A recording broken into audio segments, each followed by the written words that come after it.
विचार ही मनुष्य है।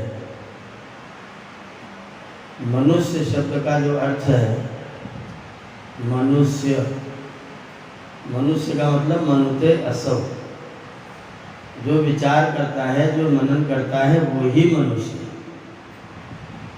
हमारी जो संज्ञा परमात्मा ने दी है वो विचार करने के आधार पर ही दी है। विचार मनुष्य को बहुत उच्च स्तर तक पहुंचा देता है और विचार ही मनुष्य को महापतन के स्तर तक भी पहुंचा देता है। हम जो कुछ भी हैं विचार से हैं। विचार से ही हम ऋषि मुनि होते हैं, विचार से हम देवता होते हैं, विचार से हम असुर होते हैं, विचार से हम राक्षस होते हैं, विचार से हम चोर डकैत लुटेरे होते हैं, विचार से हम बहुत बड़े नेता होते हैं। जैसा जैसा विचार होता है हम वैसे वैसे ही होते हैं।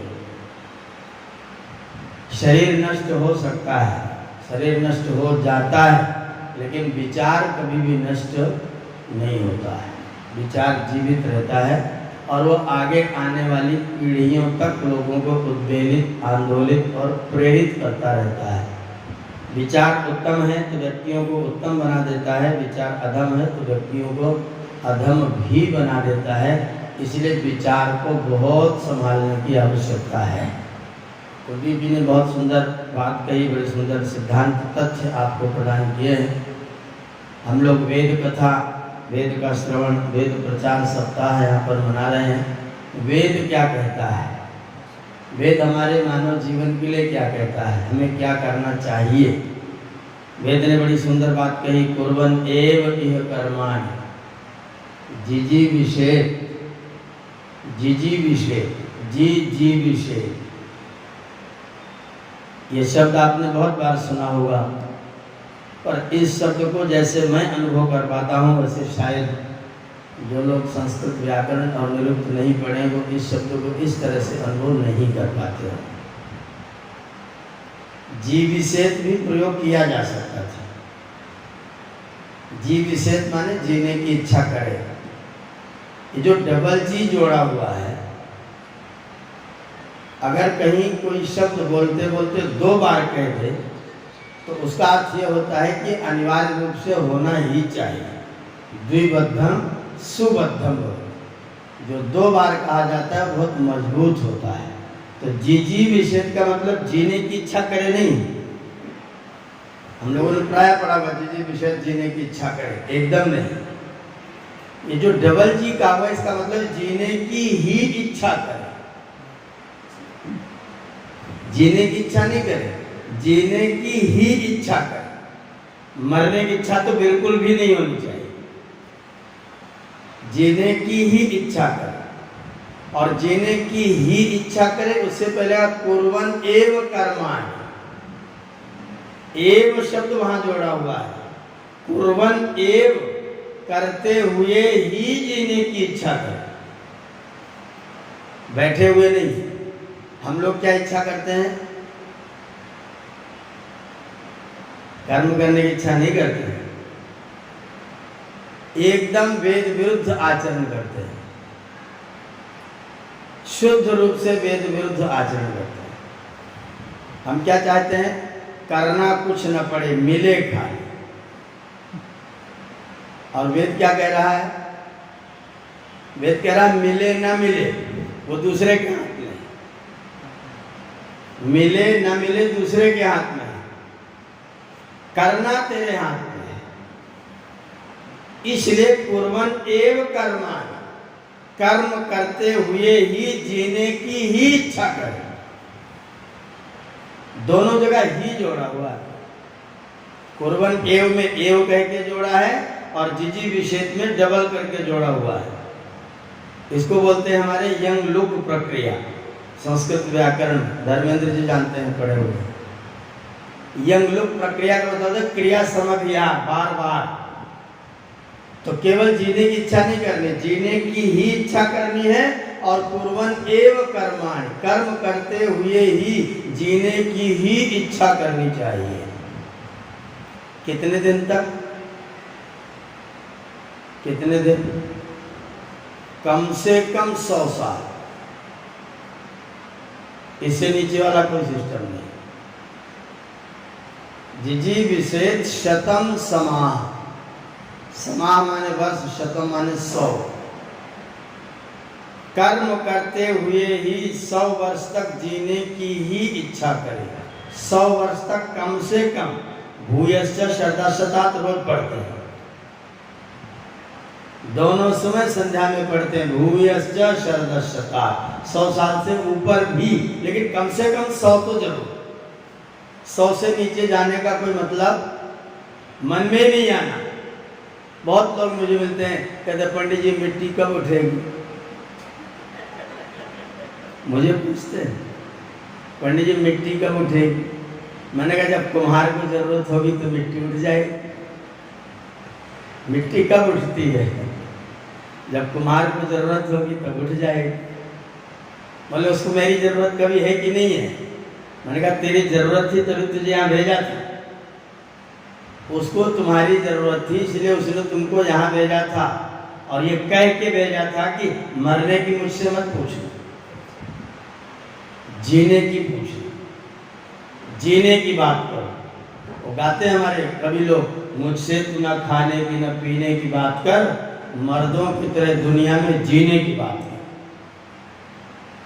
कुर्वन् एव इह कर्माणि जिजी विषेद शतम समाह, कर्म करते हुए ही दुनिया में 100 वर्ष तक, कम से कम 100 वर्ष तक जीने की ही इच्छा करे।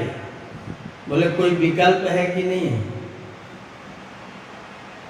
एवं त्वयि, तुझे ऐसा ही करना है, न अन्यथा इतो अस्ति, इतः अन्यथा नास्ति, इसके अतिरिक्त और कोई रास्ता। अर्जुन ने भी कृष्ण से पूछा था युद्ध न करो तो कोई नुकसान है क्या? तो कृष्ण भगवान ने कहा था बिना किए तू रह नहीं सकता, बिना किए नहीं कश्चित क्षणमपि, एकदम बिल्कुल सीधा सीधा, नहीं कश्चित क्षणमपि जातु तिष्ठत्य कर्मकृत, क्षणमपि जातु अकर्मकृत न तिष्ठति, एक क्षण भी बिना कुछ किए नहीं रहता। किसी ने कहा मैं तो बैठा हूं कुछ नहीं कर रहा हूं, बोले मन से कर रहा होगा। अच्छा शरीर से करना ज्यादा खतरनाक है कि मन से करना? ध्यान रखिएगा, शरीर बेचारा कुछ नहीं, मन का सारा धंधा है। आप कुछ नहीं करते ना तो बहुत कुछ करते हैं, आप जब कुछ नहीं करते तब बहुत कुछ करते हैं। कृष्ण ने कहा नहीं कश्चित क्षणमपि जातु तिष्ठत्य कर्मकृत, शरीर यात्रा पिचते नहीं सिद्धेत अकर्मणा, अगर तू कुछ ना करेगा तो तेरे शरीर की यात्रा भी सिद्ध नहीं होगी। अगर तू शरीर में है तो कर ही रहा, बिना किए रह नहीं सकता। एवं त्वयि नान्यथा इतो अस्ति, इसके अतिरिक्त और कोई रास्ता नहीं है। इसने कहा तो कर्म करेंगे फिर फल मिलेगा, फिर फल मिलेगा, फिर राग द्वेष पैदा होगा, फिर राग द्वेष पैदा होगा, फिर वासना बनेगी, वासना बनेगी, फिर भोग भोगेंगे, फिर माँ से मरण हो जाएगा, फिर कर्म करेंगे, फिर जब मरण होगा, फिर जन्म होगा। तो यही करते करते ये दिया क्यों था? यही करने के लिए था क्या? परमात्मा ने उत्तर दिया तुझे दिया है कर्म करने के लिए, लेकिन एक बात ध्यान रखना, न कर्म लिप्यते नरे, बस ये चाबी है, ये चाबी है। तेरा नाम नर है, नर। आपको क्या नर और मादा वो मत सोचिए, ना माने नहीं, र माने रमण करने वाला। न रमते कर्मसु असौ न रहा, जो कर्म तो करता है लेकिन कर्म में रमण नहीं करता है, कर्म तो करता है लेकिन कर्म का बोझ नहीं ढोता है, कर्म तो करता है लेकिन कर्म का भार नहीं समझता है। मुझे करना पड़ता है, पापी पेट का सवाल है, गलती करनी, ये तो बोलते हैं, ये कोई बोलने की बात है क्या? एकदम असत्य, एकदम असत्य, माँ असत्य। झूठों में झूठ, पापी पेट का तो कोई सवाल ही नहीं है। और एक बात और आपको कहूं, अगर केवल पेट भरने तक आप किसी से कुछ लेते हैं तो पाप होता भी नहीं। अगर आप पेट भरने तक के लिए लेते हैं तो पाप होता भी नहीं। पाप कब होता है? जब आप मन भरने के लिए लेते हैं, पेट भरने के लिए नहीं। हमारी फितरत, हमारा स्वभाव, हमारी आदत है कि हम शरीर भरने के लिए नहीं लेते हैं, हम मन भरने के लिए लेते हैं। और जैसे ही आप शरीर से ऊपर उठ के मन के स्तर पर आ जाते हैं, बस वहीं आप पाप करना प्रारंभ कर देते हैं। शरीर तृप्त हो जाता है, लेकिन मन तृप्त होगा क्या? होता ही नहीं, क्योंकि ना तो इसको भरना है।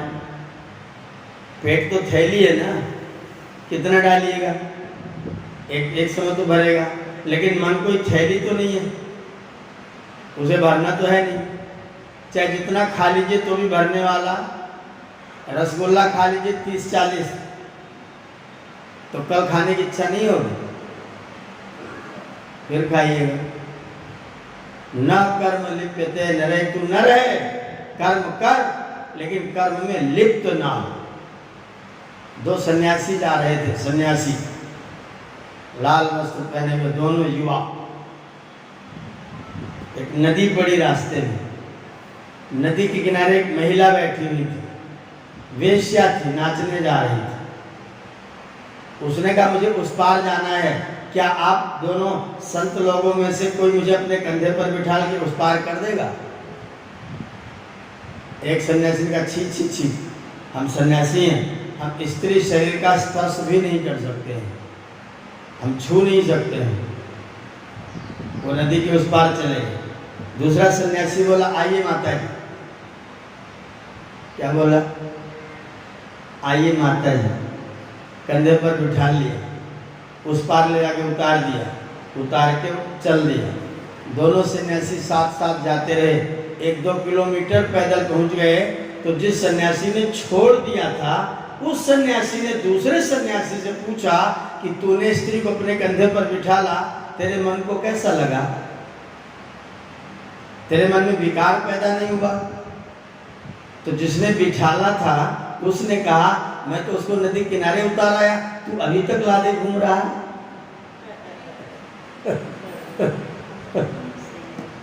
मैं तो उसको वहीं उतारा है, अब तू 2 किलोमीटर तक बिठा ले घूम रहा है।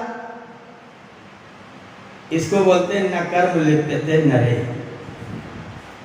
उसने तो माता जी कहा, जब माता जी के दिया तो माता जी गोद में लेकर के चल दिया, क्या फर्क पड़ रहा है? उसने माता जी को पार भी कर दिया, उतार भी दिया। और जिसने नहीं उतारा तो उसने क्या किया? वो उसको मन में लाते घूम रहा। स्त्री उसके कंधे पर बैठी, ओहो बड़ी सुंदर थी, इसका मन कैसा हुआ होगा, इसको तो जरूर अच्छा लगा होगा। ये सारे 2 किलोमीटर तक यही सोचता है। तो फिर स्त्री को उतारा क्या? बम्बई आर्य समाज में बैठा हुआ था, स्वामी जी थे राजस्थान के, काफी बुजुर्ग थे। ऐसे 4-6 लोग हम लोग बैठे बातचीत कर रहे थे। तो जब भी कोई बात आए, स्वामी जी कहते मैंने लाखों रुपए पर लात मार दिया। एक बार नहीं कहा, कई बार कहा। जब 2-4 बार सुना तो मुझसे नहीं रहा गया। मैं तो गुरुकुल में शास्त्रीय कक्षा में पढ़ रहा था, मुझसे नहीं रहा गया। मैंने कहा स्वामी जी आपने लात कब मारी थी? बोले 30 साल हो गए। मैंने कहा स्वामी जी लात ठीक से लगी नहीं लग रहा है, दोबारा मारी। ऐसे क्यों कह रहे? मैंने कहा अगर लग गई होती तो 30 साल तक याद रहता कि मैंने 1 लाख पर लात मारा था। लात मारा 30 साल पहले, और वो लात मारना आज तक याद रह रहा है, 30 साल पहले मैंने लात मारा था। इसको बोलते हैं कर्म में लिप्त होना। छोड़ा उसका भी अहंकार, छोड़ दिया उसका भी अहंकार। वेद भगवान मना कर रहे हैं, कहते नहीं ऐसा नहीं करना। कर्म करो, कर्म ही करो। बिना कर्म किए जीने की एक दिन भी, एक क्षण भी रहने की इच्छा तक मत करो। इच्छा भी करो तो जीने की इच्छा करो, लेकिन याद रखना कर्म करना, लेकिन कर्म में लिप्त मत रहना। मैं पढ़ाता हूँ किस लिए? किसी अध्यापक को पकड़िए, उससे पूछे किस लिए पढ़ाते हो, तो पहले तो बड़ा छटपटाएगा, ये क्या सवाल, किस लिए पढ़ाते हैं किस लिए पढ़ाते हैं? वो कहेगा वेतन मिलता है इसलिए पढ़ाते हैं। दूसरा व्यक्ति होगा, दूसरा व्यक्ति कहेगा क्या करें, गुजारा करना इसलिए पढ़ाते हैं। तीसरा व्यक्ति मिलेगा, वो कहेगा मुझे पढ़ाना बहुत अच्छा लगता है इसलिए पढ़ाते हैं। चौथा कहेगा इसी बहाने से बच्चों के बीच में रहने का मौका मिलता है, जीवन में थोड़ा सा बचपना बना रहता है इसलिए पढ़ाते हैं। उत्तर अनेक हो सकते हैं, लेकिन कौन सा स्पष्ट और ठीक उत्तर कौन सा होगा? इसलिए पढ़ाता हूं क्योंकि मुझे वेतन मिलता है। जो वेतन के लिए पढ़ाएगा वो वेतन न मिला तो पढ़ाएगा। गरीब आदमी आए और उससे कहे भैया मेरे पास फीस देने को पैसा नहीं तो पढ़ाएगा, इसका मतलब वो पढ़ाता है? वो नहीं पढ़ाता है, वो पैसा कमाता है। वो पढ़ाता नहीं है, वो पैसा कमाता है, और पैसा कमाने के लिए कोई भी जुगाड़ कर सकता है। अगर कोई व्यक्ति प्रभु का भक्त होगा, कर्म में लिप्त न रहने वाला होगा, तो वो कहेगा क्योंकि पढ़ाना मेरा कर्तव्य है और मेरे पिता परमात्मा ने मुझे कहा है कि जो ज्ञान तूने प्राप्त किया है उसको मेरे पुत्रों में जाकर के बांट देना, मैं इसलिए पढ़ाता हूं।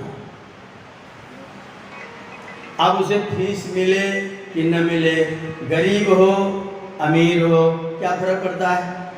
नौकरी मिले न मिले तो भी वो पढ़ाएगा। तो पढ़ाना कर्तव्य है कि पढ़ाने के लिए, नौकरी के लिए पढ़ाना कर्तव्य है? अगर पढ़ाएगा तो नौकर होगा, पैसे के लिए पढ़ाएगा, नौकरी करके पढ़ाएगा तो नौकर होगा, और नौकरी नहीं करके पढ़ाएगा तो अध्यापक होगा। तो सही अर्थों में अध्यापक कब होगा? जब उसे वेतन के विषय में बिना सोचे पढ़ाने की आदत है। कोई कपड़ा बेचता है, क्यों बेचता है? पैसा कमाने के लिए। कोई दवाई बेचता है, क्यों बेचता है? जब गृह प्रवेश संस्कार करते हैं ना, तो यजमान पुरोहित से कहता है हे ब्राह्मण प्रविशामीति, मैं प्रवेश करना चाहता हूँ, आप मुझे अनुमति दीजिए। ब्रह्मा जी अंदर होते हैं, यजमान बाहर होता है। जिसका घर वो बाहर और जो पुरोहित है वो अंदर, और कह रहा है बोलो हे ब्राह्मण प्रविशामीति। वो कहते हे ब्राह्मण प्रविशामीति। मैंने कहा परम भगवान प्रविशतु किम उद्देश्यम, आप अंदर आइए, उद्देश्य क्या है? दवा की फैक्ट्री का उद्घाटन करवा रहा था सुरेंद्रनगर गुजरात में। कमलेश जैन थे फैक्ट्री के मालिक, मैंने बाहर खड़ा कर दिया। उनके पिताजी, उनके पुत्र जी, सब लोग थे, पूरा परिवार था। मैंने बाहर खड़ा कर दिया। मैंने कहा कहो ब्रह्म भगवान, हे ब्राह्मण प्रविशामीति।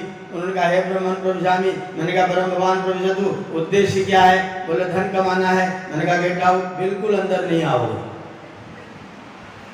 बिल्कुल अंदर नहीं आओगे। वो एकदम से हक्का बक्का हो। धन कमाने के लिए इस फैक्ट्री में आपका प्रवेश बिल्कुल वर्जित है।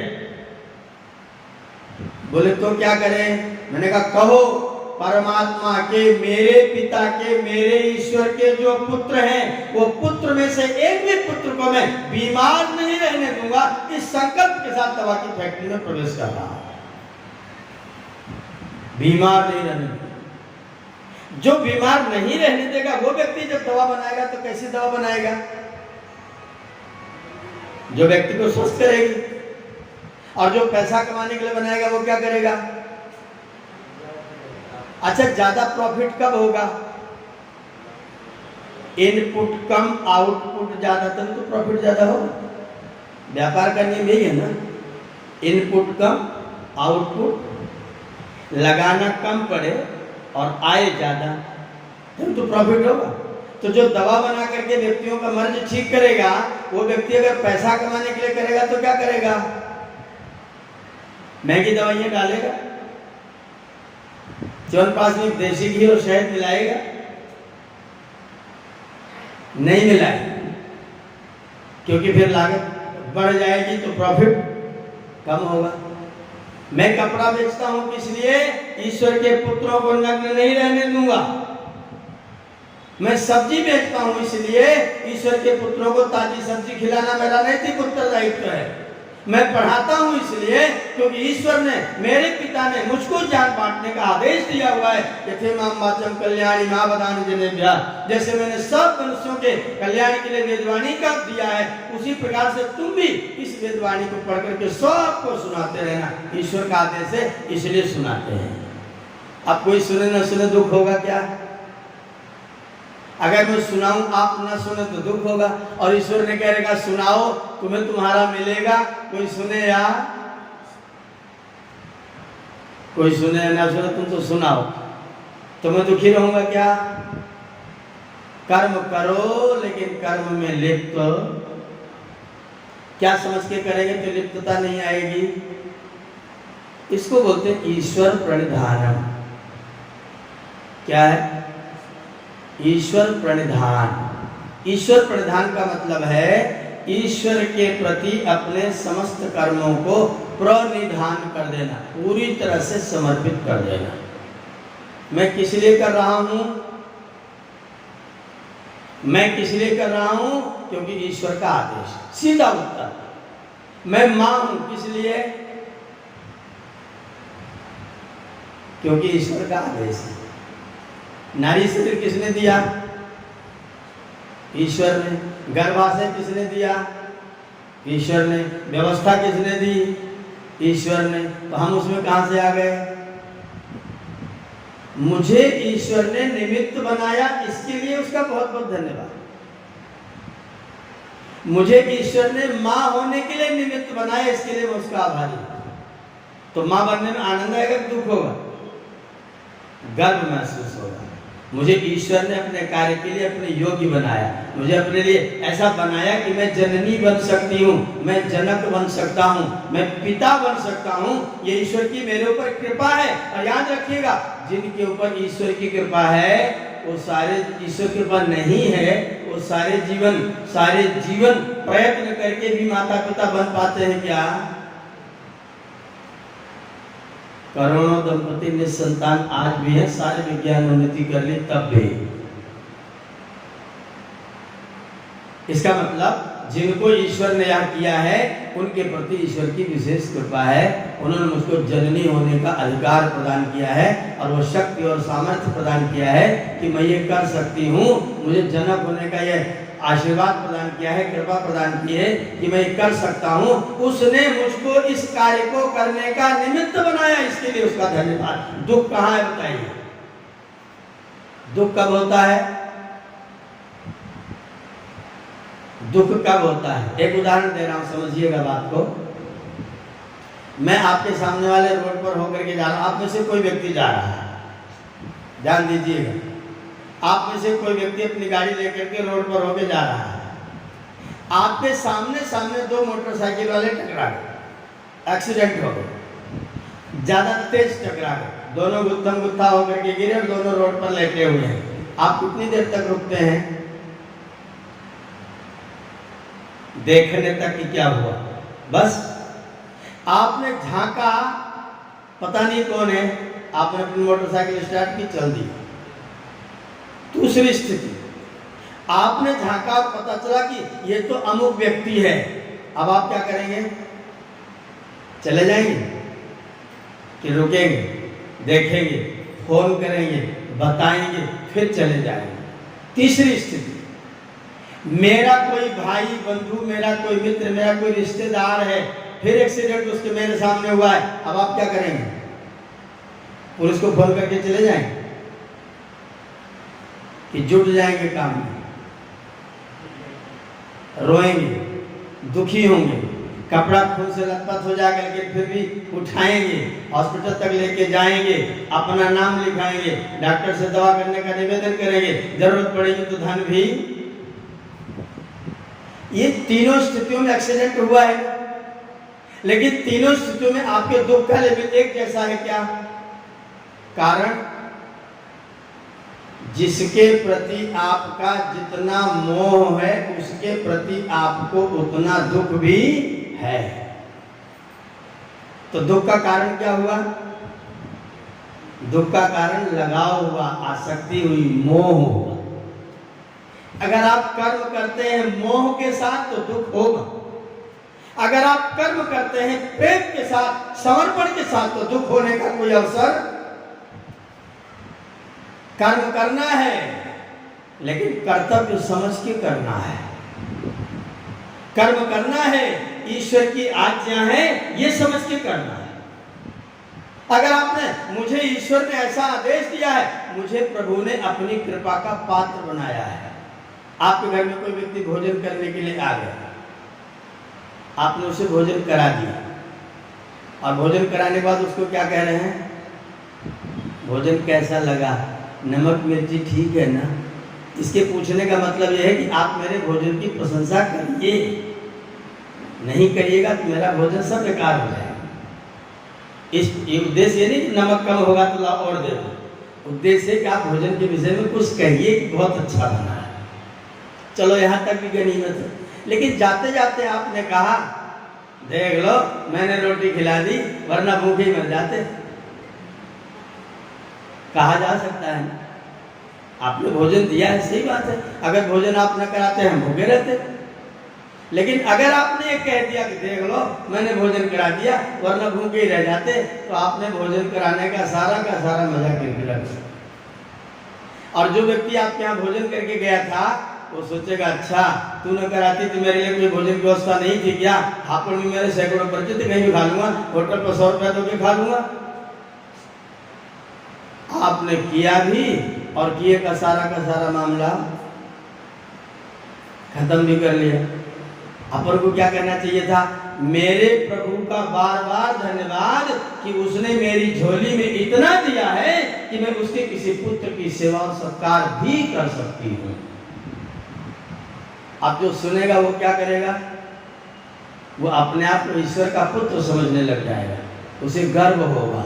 और आप जब करेंगे तो आपको कैसा लगेगा? आप ईश्वर की कृपा के सकारात्मकता से भर जाएंगे। और जब ईश्वर की कृपा की अनुभूति आपके अंदर होगी, आपके रोंगटे खड़े होंगे, आपका हृदय धन्यवाद से भर जाएगा। और जब धन्यवादी हो जाएंगे तो आपकी क्रिया की क्वालिटी हर बार अच्छी और अच्छी हो जाएगी और लिप्तता भी नहीं होगी। कर्म भी होगा और कर्म में लिप्तता भी नहीं होगी और ईश्वर के आदेश का बढ़िया सा पालन हो जाएगा। प्रभु बहुत कृपा की, मुझको पात्र बनाया कि मैं अतिथि यज्ञ कर सका, मुझे पात्र बनाया कि मैं पितृ यज्ञ कर सका, मुझे पात्र बनाया कि मैं बलि वैष्णदेव यज्ञ कर सका, मुझे पात्र बनाया कि मैं सत्संग सुन सका। जिस सत्संग से विचार पैदा होते हैं वो सत्संग सुनने की क्षमता भी परमात्मा ने ही प्रदान की है, वरना कान तो सभी के पास है, सभी सत्संग सुनते हैं क्या? मुझको मनुष्य बना करके भी परमात्मा ने मेरे ऊपर बहुत कृपा की है क्योंकि मैं सत्संग सुन सकता हूँ। बड़ी भाग्य मानुष तन पावा, बड़ा भाग्य था, बड़ा अच्छा संयोग था, बड़ी प्रभु की कृपा थी कि मुझको उसकी कृपा से मानव का तन मिला, जहाँ बैठ करके मैं सत्संग सुन सकता हूँ, स्वाध्याय कर सकता हूँ, ईश्वर प्रणिधान कर सकता हूँ। कर्म करेंगे लेकिन कर्म में लिप्तता नहीं होगी, और कर्म में लिप्तता नहीं होगी तो मोक्ष की उपलब्धि होगी, और कर्म में लिप्तता होगी तो सुख और स्वर्ग तो मिलेगा लेकिन मोक्ष की आशा नहीं सिद्ध हो सकेगी। कर्म करते हुए भी मुक्ति की ओर जाना है, राग से, द्वेष से, वासनाओं से बचे रहना है, करिए कर्म, लेकिन कर्म करते हुए कर्म को ईश्वर को समर्पित करके करिए, समर्पित भावना के साथ करिए। मेरे पास लोग आए, बच्चे प्रवेश कराने के लिए लेके आए, माता पिता ने कहा गुरुजी इस बच्चे को अपने जैसा विद्वान बना दो। मैंने कहा कोई गारंटी नहीं है, कोई गारंटी नहीं है, मुझसे जितना हो सकेगा पूर्ण प्रयत्न करूंगा। ये बनेगा क्या ये इसकी जिम्मेदारी है, उसका प्रयत्न कितना है, उसका समर्पण कितना है, उसका परिश्रम कितना है, वो सजग कितना है, वो सावधान कितना है, वो बनेगा। मेरे पढ़ाए सभी विद्यार्थी एक जैसे होंगे क्या? आप इतने लोग मेरी बात सुन रहे, सब लोग मेरी बात से उतने ही वाकिफ होंगे जितना सब व्यक्ति बराबर बराबर होंगे क्या? बाहर निकलने के बाद कितने लोग मेरी बात को दूसरों को सुना पाएंगे, वो बराबर बराबर होगा क्या? आप कहेंगे सुने तो बहुत अच्छा लगा, लेकिन याद नहीं रहता है। सबका अलग अलग होगा। मैं सुनाऊंगा, लेकिन सुनने के बाद जो परिणाम आएगा वो आपके प्रयत्न पर आएगा, आपके परिश्रम पर आएगा, आपके ध्यान पर आएगा। इसलिए गारंटी मैं उसको अपने जैसा बनाऊंगा, हो सकता है मुझसे आगे निकल जाए। मैं अध्यापक हूँ, जितना मेरे पास है मैं उसको देने की कोशिश करूंगा। हो सकता है वो मेरे दिए में अपना भी कुछ प्लस कर ले और उसका डबल हो जाए, गुरु गुड़ रह जाए और चेला शक्कर हो जाए। मैं गारंटी क्यों दूं कि मेरे जैसे ही बनाऊंगा? और कोई किसी के जैसा क्यों बने? सब अपने अपने जैसे बनो। ईश्वर की कृपा की अनुभूति करते हुए मेरे कर्म क्यों कर रहा हूं? कर्तव्य भावना के साथ कर रहा हूं, इसलिए क्योंकि मुझे करना चाहिए, मुझे करना पड़ता है नहीं, मुझे करना है नहीं, क्योंकि मुझे करना चाहिए, क्योंकि मेरे पिता का आदेश है, मेरे प्रभु का आदेश है, इसलिए मैं कर रहा हूं। मैं जो कर्म कर रहा हूं इसलिए कर रहा हूं क्योंकि मेरे प्रभु का आदेश है। और जो जिसको जिस कर्म को करते हुए मेरा प्रभु मेरे अंदर आनंद उमंग उत्साह बढ़ता है, उसी कर्म को मैं करता हूं। जहां भय शंका लज्जा पैदा होगी वहां, इसका मतलब मेरे पिता का आदेश। जहां भय शंका लज्जा होगी वो मेरे प्रभु का आदेश नहीं है।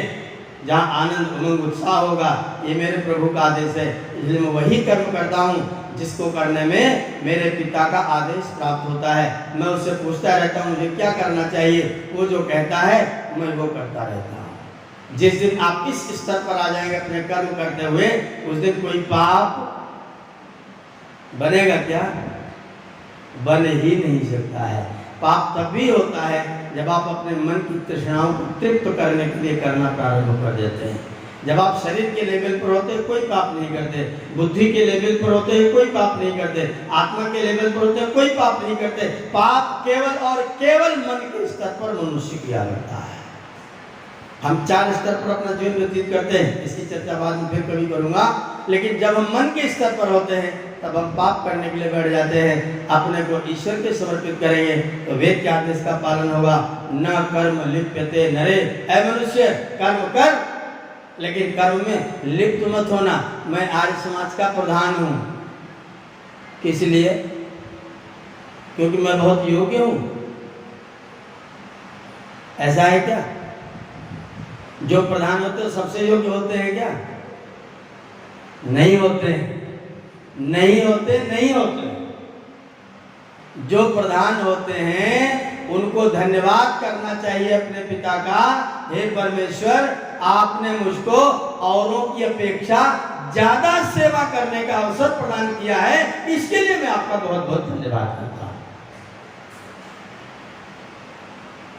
औरों की अपेक्षा मुझे आपने ज्यादा सेवा करने का अवसर प्रदान किया है, क्योंकि मैं कुछ निर्णय लेने में स्वतंत्र भी हूँ, निर्णय करके कुछ चीजें लागू कर सकता हूँ। इसके लिए आपने मुझको अपनी कृपा का पात्र बनाया, इसके लिए मैं आपका धन्यवादी हूँ।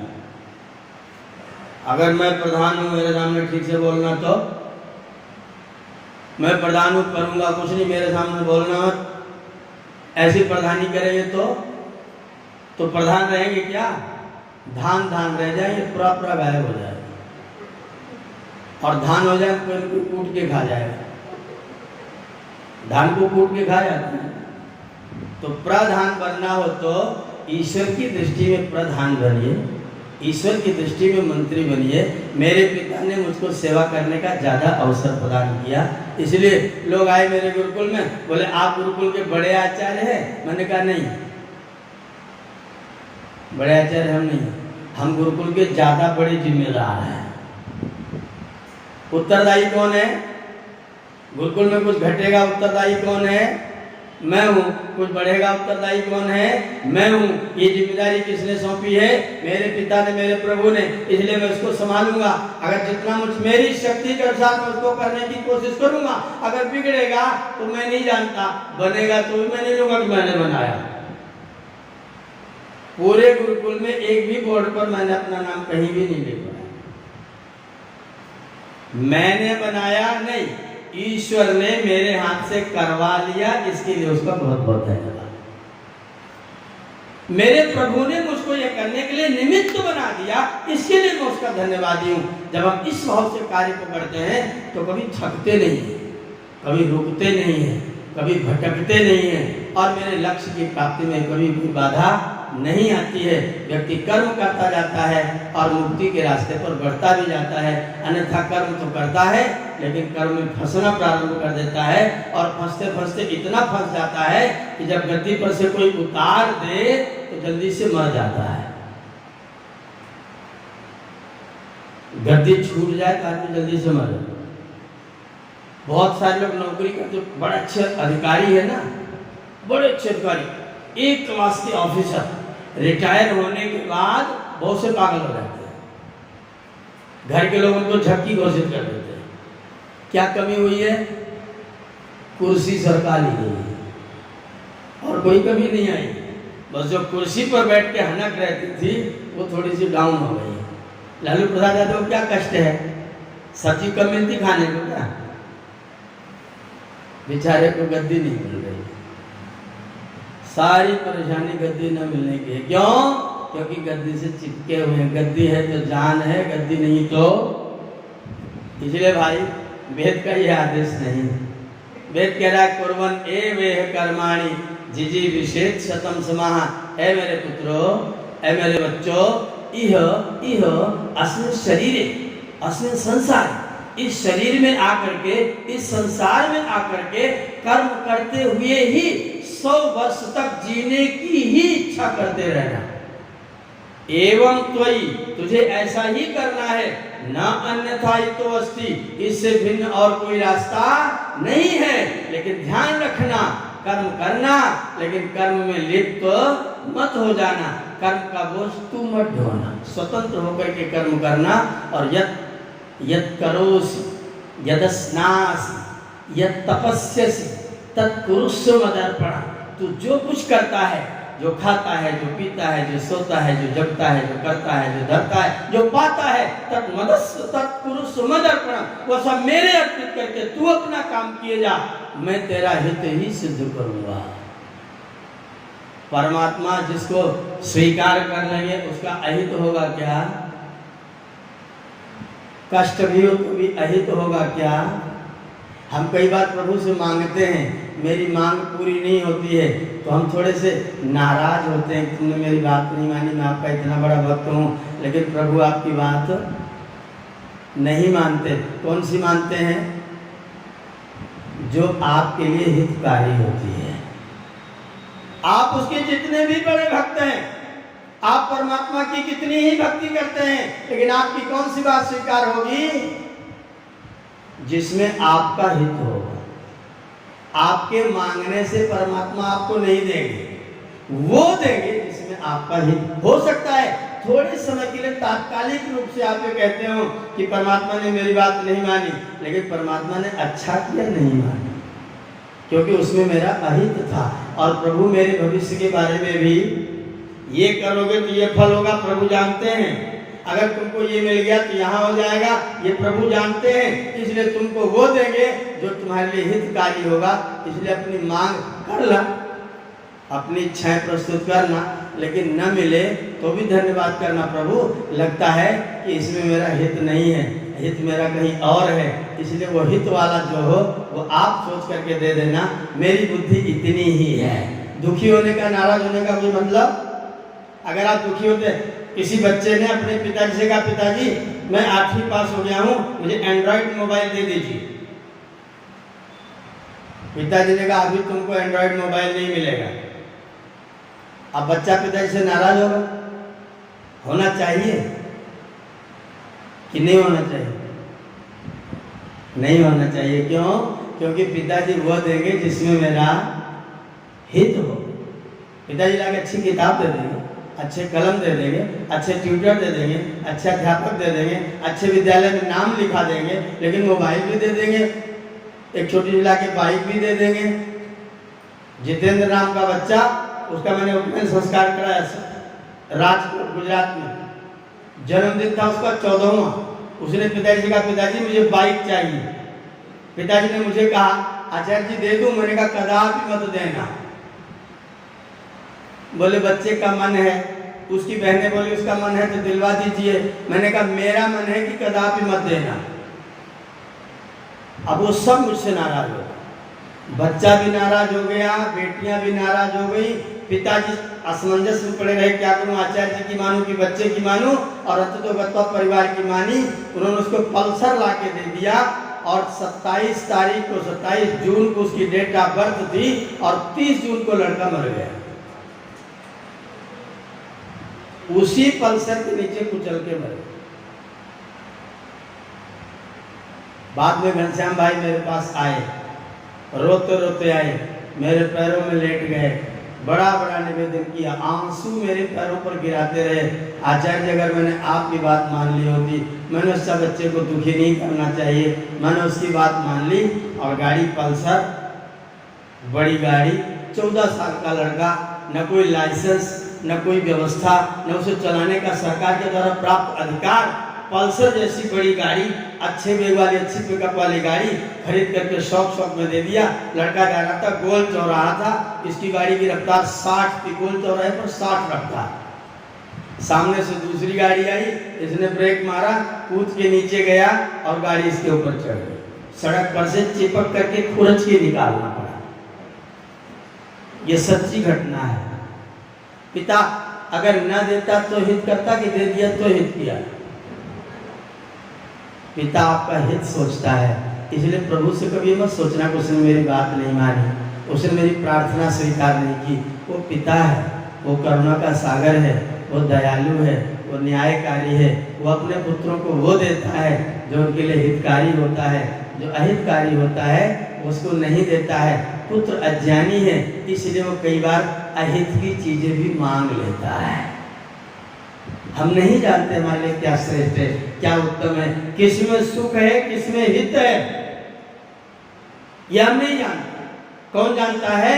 मेरा पिता जानता है। इसलिए पिता करे तो नाराज, पिता करे तो दुखी भी मत होना, पिता करे तो नाराज मत होना, बल्कि धन्यवाद करना, प्रभु मुझे लगता है कि इसमें मेरा हित नहीं है, अब मैं भी इसको प्राप्त करने की बिल्कुल चेष्टा नहीं करूंगा। आपने नहीं दिया, कोई बात नहीं, आप जो हितकारी हो वही प्रदान करना, मुझे आपसे कोई नाराजगी नहीं है। जिस दिन आप इस भाव के साथ समर्पण होकर के अपने कार्यों को करेंगे, तब वेद का आदेश लागू हो जाएगा, कुर्वन् एव इह कर्माणि, और न कर्म लिप्यते नरे, कर्म तो करना लेकिन कर्म में लिप्त तो कभी मत होना। ये छोटा सा संदेश मैंने आपको आज इस मंत्र के माध्यम से प्रदान किया है। आशा करता हूँ आपके काम आएगा। और मैं इसको खाली पढ़ के नहीं बोल रहा हूँ, करके बोल रहा हूँ। मैं इस मंत्र को ऐसा करके बोल रहा हूँ। और इसके साक्षी धर्मेंद्र जी, ये मेरे साथ 9-10 साल तक रहे हैं, मैं इनका अध्यापक रहा हूँ। हम लोग साथ साथ रहते थे, बच्चे लोग मेरे साथ रहते थे। सवेरे 3:59 पर मैं घंटी बजाने आता था। 3:59। ये लोग मुझसे कहते थे, आप अपनी भी खराब करते हो, हमारी भी खराब करते हो, क्या फायदा मिलता है? अपनी भी खराब करते हो, हमारी भी खराब करते हो, आपको क्या फायदा मिलता है? मैंने कहा वो जो मिलता है वो तुमको बाद में अनुभव होगा, लेकिन अभी तो जो मैं कहूँ वो तुम करते चलो, और नहीं करोगे तो डंडे से मिलूंगा। जनवरी के महीने में रात को बाहर घड़े में ठंडा पानी रख देता था और सुबह 4 बजे पूरे रजाई बिस्तर पर घड़े का पानी इन लोगों पर मैं डाल देता था, अगर ये लेटे मिल जाए 4 बजे के बाद। मैं दुष्ट हूं? आप बताइए, मुझे नंबर दीजिए, मैं दुष्ट हूं? मैं नहीं सोचता हूं कि मैं दुष्ट हूं। आज मेरे उस प्रयत्न का प्रतिफल है कि ये आप इतने सारे लोगों में बैठ करके मंत्र बोलते हैं, आपको शिक्षा प्रदान करते हैं, आपको उपदेश देते हैं, आपके सामने भजन गाते हैं, और आप उनको आदरणीय पुरोहित जी कहते हैं। अगर उस समय मैंने वो ना किया होता तो धर्मेंद्र जी पुरोहित होते क्या? घर में कोई खेती बाड़ी दुकान मकान को संभाल रहे हो? पुरोहित बनने के लिए जो प्रयत्न करना था वो हम लोगों ने किया, और उसको करते हुए मैं आनंद अनुभव करता हूँ। जब मेरे बच्चे बढ़िया बोलते मिल जाते हैं, बहुत आनंद की अनुभूति होती है, और मैं सोचता हूँ प्रभु ने मुझको इस योग्य बनाया है कि मैं ये कर सकता हूँ। आज भी वही करता हूँ। तो जो मुझे अच्छा लगता है, जो इनके लिए हितकारी है, सवेरे व्यायाम करना बच्चों को अच्छा नहीं लगता, इधर उधर भागते हैं, छिपते हैं, उपस्थिति हाजिरी होती है और व्यायाम में ना आए तो सवेरे का नाश्ता बंद।